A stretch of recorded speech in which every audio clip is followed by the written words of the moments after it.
Hi!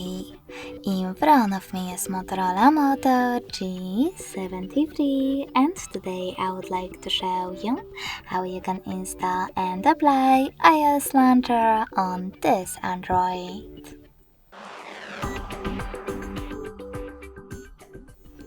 You need to begin by opening Play Store and clicking on the search bar. Now type in iOS Launcher. Following that, get this free app from this developer, and when it's ready, open it.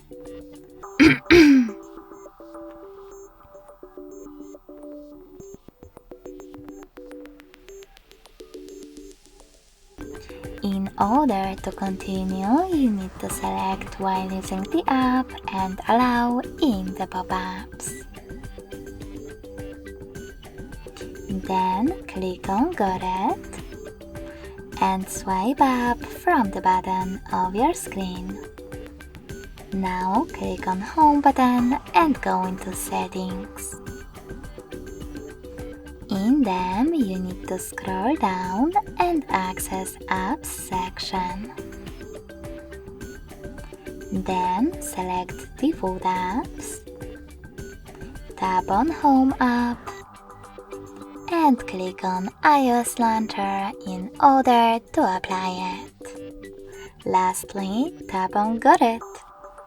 As you can see, Apple Layout was applied successfully on my device. If you want to switch between your layouts, you can always do that by accessing the same settings and tapping on Moto app or iOS one. Thanks so much for watching. If you enjoyed this video, smash that like button, comment and subscribe. Bye!